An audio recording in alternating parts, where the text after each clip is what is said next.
Good morning, Bitcoins, and welcome to MadBitcoins, a brief history of money in the United States.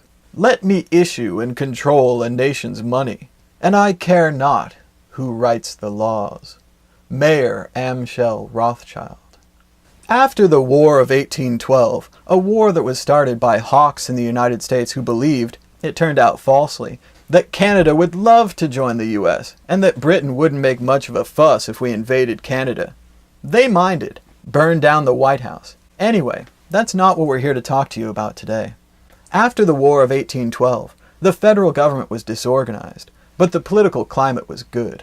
So good they called it the era of good feelings, with both southern and western states favoring the development of national programs and institutions, including, hey, why not, a brand new central bank. This time they called it the Second Bank of the United States. Ooh, clever. A sequel. Catchy title. Those in favor of the bank believed it would regulate currency, create physical order, and secure government bonds. Those opposed invoked Jefferson to protect agrarianism, state sovereignty, and slavery.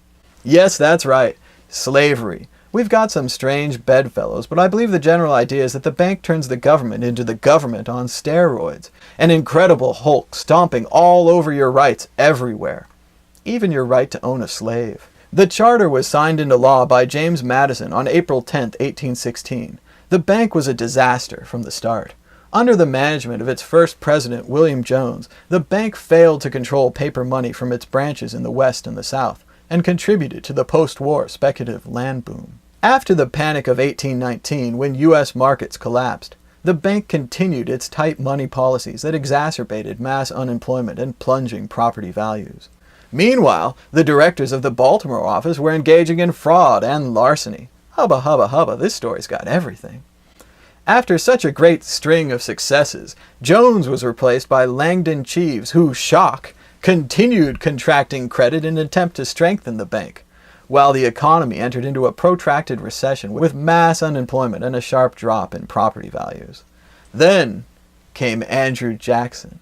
President Jackson believed that the bank had failed to produce a stable national currency and that it lacked constitutional legitimacy. More on that second point later. He said that the bank was a corrupt institution and dangerous to American liberties. Jackson once said to his vice president, Martin Van Buren, "The bank, Mr. Van Buren, is trying to kill me, but I will kill it." Jackson was famous for his volcanic temper and often dueled, killing at least one man who had besmirched his wife's honor. Old Hickory, the big block of cheese, was not to be messed with. Jackson also said, "Independent of its misdeeds, the mere power, the bare existence of such a power, is a thing irreconcilable with the nature and spirit of our institutions." It was a bloody battle, but Jackson defeated the bank, vetoing the recharter bill, removing federal deposits, and ending the Second Bank of the United States as a financial and political force.